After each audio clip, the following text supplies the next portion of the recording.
तो चलिए ब्रेक के बाद एक बार फिर से आपका स्वागत। पत्रकार अमन चोपड़ा को जयपुर हाईकोर्ट के बाद अब जोधपुर हाईकोर्ट से भी राहत मिल गई है। जोधपुर हाईकोर्ट ने भी अमन की गिरफ्तारी पर रोक लगा दी है। हालांकि इस मामले की सुनवाई कल फिर से होगी। इस केस की सुनवाई आज जस्टिस दिनेश मेहता की कोर्ट में हुई। जस्टिस मेहता ने लगातार 2 बार पूछा कि कार्यक्रम लाइव था या रिकॉर्डेड।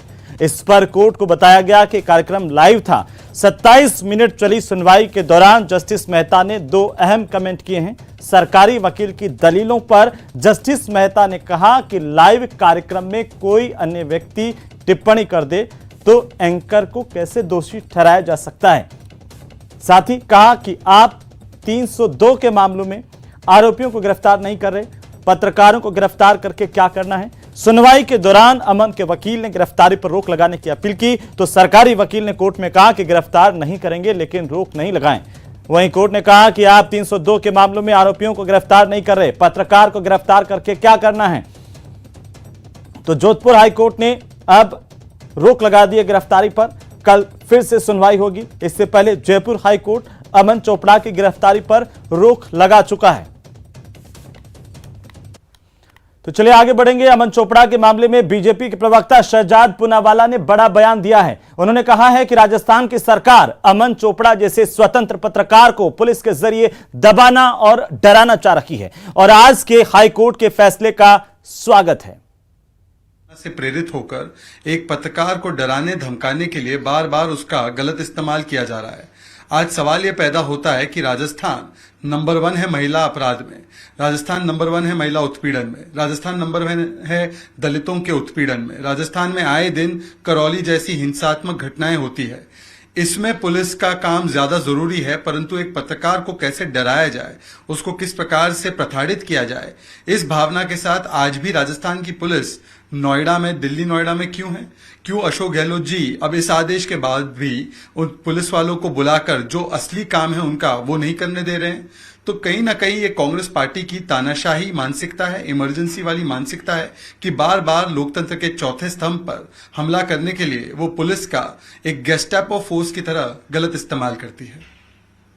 और अब बात करेंगे राजधानी में ही हो रही पानी की किल्लत की। जी हां, पानी की किल्लत का ऐसा नजारा राजधानी जयपुर में देखने को मिलता है जिसे देख करके हर कोई ये कहेगा कि उफ, ऐसी मजबूरी से तो ईश्वर ही बचाए। जी हां, कोई सोच भी नहीं सकता कि राजधानी जयपुर में एक ऐसी बस्ती भी मौजूद है जहां पर लोग कीचड़ युक्त पानी पीने के लिए मजबूर हैं।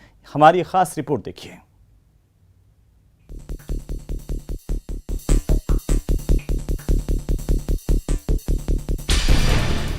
पानी में रेंगते जिस कीड़े को देखकर आप में से कई लोग जहां जल समेत इस जग को फेंक देंगे या इसे पीने के एहसास से कई लोगों को उबकाई आ जाएगी, उससे एक बड़ी आबादी अपनी प्यास बुझाने के लिए मजबूर है, अभिशप्त है। और तस्वीरें किसी दूर दराज के इलाके की नहीं है, प्रदेश की राजधानी जयपुर के सबसे पुराने मोहल्ले की है। नाम है मानपुर सड़वा। राजा मानसिंह के नाम पर इसका नाम मानपुर सड़वा पड़ा। 4-5 हजार की आबादी है। इस इलाके में जल महल की मानसागर झील का बहाव क्षेत्र है। झील में पूरे शहर का गंदा पानी आता है जो रिसकर इलाके के कुओं में पहुंच जाता है। जल महल की इसमें सीरें हैं और जनाब जो ये पानी मतलब जो है ना कई बार आते हैं भी, अधिकारी भी आते हैं, कहते हैं और मतलब जो क्या है कि ये लोग मतलब ध्यान देते नहीं। खाना हजम नहीं होता है इस पानी से बिल्कुल भी, मगर मजबूरन क्या करें, हमें यूज करना पड़ता है इस पानी को। जी बिल्कुल। हम आगे शिकायत भी कर चुके हैं। आगे शिकायत की है? आगे 2-3 दफा हम शिकायत कर चुके हैं मगर कोई सुनवाई नहीं होती। जयपुर से भी पुराना कहा जाने वाला मानपुर सड़वा आज तक पानी जैसी बुनियादी सुविधाओं से महरूम है। शायद आपको अपने कानों पर भरोसा नहीं हो, लेकिन इलाके का स्याह सच यही है कि यहाँ लोगों को नल के कनेक्शन नहीं मिले हैं। कनेक्शन नहीं मिलने से यहाँ टैंकर वालों की इजारेदारी चलती है। हर आदमी महंगा पानी अफोर्ड नहीं कर सकता, इसलिए गंदा और बीमार करने वाला पानी पीने के लिए मजबूर है। करीब 6,000 आदमी के लगभग 6,000 की आबादी है। है। तो ये बचपन से पहले हम हाथ से गड़गड़ियों से पानी भरते थे। इसी कुएं से? उस कुएं से पूरे घरों में ले जाते थे, अपने अपने घरों में। अभी तक कोई अलग इसके अलावा कोई इंतजाम नहीं किया सरकार ने, जलदाय विभाग ने? इंतजाम किया, वो पानी आता है घंटे भर, जो वो भरती नहीं है। और सुनिए, इस कीचड़ युक्त पानी के लिए भी लोगों को खासी मशक्कत करनी पड़ती है। संघर्ष की कहानी तस्वीरें बयां कर रही है। एक ही कुएं में 50 बूस्टर लगाकर पानी खींचने की होड़ मची है। इस भीषण गर्मी में पानी नहीं पीने का अपना जोखिम है, लेकिन पानी पीने से जान एक झटके में भले ही न जाए, लेकिन किश्तों में जान जानी तय है।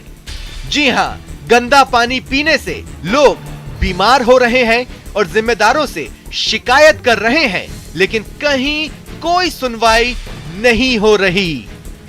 कितने में मंगाना पड़ता है टैंकर? साहब हाँ 300, 350, 450, 450, 500, मतलब अलग अलग रेट की, खारे और मीठे की अलग अलग है। मानबाग से मंगाते हैं हम। मीठे का क्या रेट है?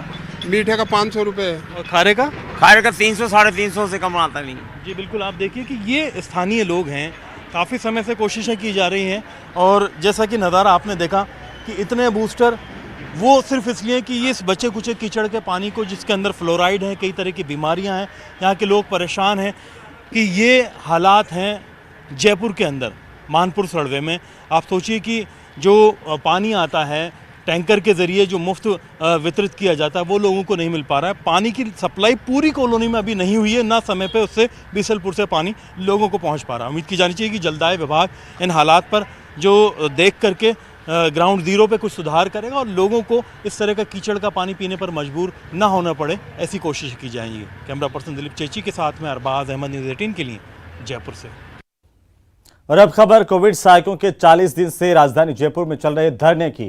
राजधानी के शहीद स्मारक पर धरना दे रहे कोविड स्वास्थ्य सहायकों का सब अब टूटने लगा है। आंदोलनकारी स्वास्थ्य सहायक अब सरकार को मांगे पूरी नहीं होने पर आंदोलन तेज करने की चेतावनी दे रहे हैं। धरने के 40वें दिन स्वास्थ्य सहायकों ने आज फिर धूप में खड़े होकर प्रदर्शन किया। स्वास्थ्य सहायकों ने कहा कि 12 मई को महापंचायत होगी और उसके बाद भी मांगे अगर नहीं मानी गई तो आंदोलन तेज किया जाएगा। स्वास्थ्य सहायकों से बात की हमारे संवाददाता सौरभ गृहस्थी ने। का धरना लगातार जारी है। संविदा कैडर में शामिल करने की मांग को लेकर तमाम कोविड स्वास्थ्य सहायक शहीद स्मारक पर आज धूप में खड़े होकर फिर प्रदर्शन जो है वो करते हुए नजर आ रहे हैं। बड़ी संख्या में कोविड स्वास्थ्य सहायक इस वक्त शहीद स्मारक पर सड़क पर खड़े होकर जो है वो प्रदर्शन कर रहे हैं। लगातार आज 40वां दिन हो चुका है, लेकिन किसी भी प्रकार का न तो आश्वासन है ना ही किसी प्रकार की वार्ता है, लेकिन आंदोलन जो है वो लगातार जारी है। संख्या बल में किसी प्रकार की कमी जो है वो नहीं देखने को मिल रही। लगातार तमाम कोविड स्वास्थ्य सहायक जो है वो प्रदर्शन करके राज्य सरकार को अपनी मांगों से अवगत जो है वो कराते हुए नजर आ रहे हैं और ये आंदोलन जो है वो लगातार जारी है। बिना किसी वार्ता के, बिना किसी आश्वासन के तमाम कोविड स्वास्थ्य सहायक इसी तरह से प्रदर्शन जो है वो कर रहे हैं। ये गहलोत सरकार के लिए एक चेतावनी है भी, अगर हम यहाँ पे 2 घंटे इस 48 डिग्री के अंदर खड़े हो सकते हैं तो आप सोचिए हमारे तप करने की जो परीक्षा है वो हम पार कर चुके हैं। अब जो आगे सरकार के साथ, सड़कों के साथ, सरकार के विधायकों के साथ, मंत्रियों के साथ कुछ भी होता है तो उसकी सरकार खुद जिम्मेवार है। कैमरा पर्सन बलबीर के साथ सौरभ गृहस्थी, न्यूज़ 18 राजस्थान, जयपुर। इस बीच बड़ी खबर हम आपको बता दें, बूंदी में कोटा एसीबी ने बड़ी कार्रवाई की। इस वक्त की सबसे बड़ी खबर है, बड़ी और अहम जानकारी। एसीबी की बड़ी कार्रवाई बूंदी में, जलदाय विभाग में एसीबी ने बड़ी कार्रवाई की। एसीबी ने 2 जेईएन को घूस लेते हुए पकड़ा है। 11,500 रुपए की रिश्वत लेते 2 जेईएन रंगे हाथों गिरफ्तार किए गए हैं। लगातार एक के बाद एसीबी कार्रवाई कर रही है, लेकिन घूसखोर है कि घूस लेने से बाज नहीं आ रहे हैं और अब बूंदी में बड़ी कार्रवाई। ज्यादा जानकारी के साथ सहयोगी चैन सिंह तंवर हमारे साथ जुड़ चुके हैं बूंदी से। चैन, क्या कुछ जानकारी एसीबी की इस कार्रवाई को लेकर के? जैसा कि जो अभी अभी सूचना मिली है कि कोटा एसीबी द्वारा जब बूंदी जलदाय कार्यालय पे में जो 2 जेएन है, घूसखोर जेएन है, उनको जो ट्रेप किया है, 11,500 रुपए की राशि के साथ उनको गिरफ्तार किया है। अभी कार्रवाई के संबंध में ज्यादा जानकारी, जो कार्रवाई जारी है, कार्रवाई के संबंध में ज्यादा जानकारी नहीं मिल पा रही, लेकिन अंदर कार्रवाई चल रही है। ये 2 जो जेएन है जो उनको 11,500 रुपए की राशि लेते हुए कोटा एसीबी द्वारा रंगे हाथों गिरफ्तार किया गया है। जी चलिए, बहुत शुक्रिया चैन, तमाम जानकारी के लिए। लगातार अपडेट हम आपसे लेते रहेंगे। नजर बनाए हुए हैं इस खबर पर।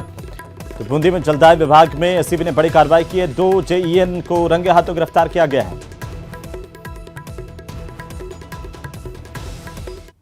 चलिए आगे बढ़ेंगे और इसी बीच एक और बड़ी जानकारी आ रही है। सीकर के सबसे पुराने स्कूलों में से एक माधव स्कूल को दूसरी जगह पर मर्ज करने का मामला तूल पकड़ता हुआ नजर आ रहा है। स्कूल को मर्ज करने की शिक्षा विभाग ने पूरी तैयारी कर ली है। हालांकि शहर के लोग लगातार अब इसका विरोध कर रहे हैं और इस कड़ी में स्कूल में पढ़ने वाले बच्चों के अभिभावक और शहर के लोगों ने रैली निकाल करके इस फैसले के खिलाफ विरोध प्रदर्शन किया है और जिला कलेक्टर को एक ज्ञापन भी दिया है। फिलहाल इस स्कूल में 247 बच्चे पढ़ रहे हैं।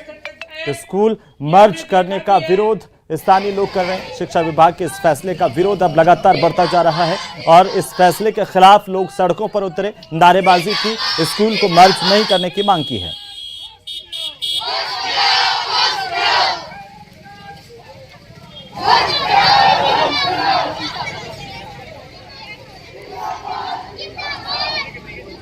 मेरे घर के आसपास के 20 बच्चे पढ़ते हैं और मेरे बड़े भाई भी यहाँ पढ़े हुए हैं। मेरे घर के भी यहाँ आए हुए हैं। इस स्कूल को बंद नहीं करने देंगे, हमारा ये आंदोलन है। पिछले 20 साल में सीकर में एक ट्रेंड चल रहा है। 3 पीढ़ी पहले हमारे पुरखों ने शिक्षा के विस्तार के लिए, प्रसार के लिए संस्थाएं खोली और उनकी तीसरी पीढ़ी ऐसी आ गई है जो कॉमर्शियल हो गई है और इन संस्थाओं पर कब्जा करने का प्रयास कर रही है। चलिए आगे बढ़ेंगे। ओ मासूम नन्ही परी रानी तुम खुश हो जाओ, तुम्हें रुलाने वाले दुष्ट राक्षस को हमने जिंदगी के आखिरी सांस तक के लिए सलाखों के पीछे भेज दिया है। ये पंक्तियां किसी खिताब की नहीं हैं बल्कि कोटा के पॉक्सो कोर्ट के आदेश में दर्ज हैं। 6 साल के मासूम से मौलवी ने मदरसे में रेप किया। इस रेपिस्ट को कोर्ट ने अंतिम सांस तक जेल की सजा सुनाई है। विशिष्ट न्यायाधीश दीपक दुबे इमोशनल हो गए और उन्होंने अपने इस फैसले में इन पंक्तियों को दर्ज किया। मासूम पीड़िता को पॉजिटिव मैसेज देने की कोशिश की। जज ने यह भी लिखा कि तुम्हें रुलाने वाले दुष्ट राक्षस को आखिरी सांस तक सलाखों के पीछे भेज दिया। बता दें कि कोर्ट ने दोषी को आजीवन कारावास की सजा सुनाई है। साथ ही कोर्ट ने आरोपी मौलवी पर 1 लाख रुपए का भारी जुर्माना भी लगाया।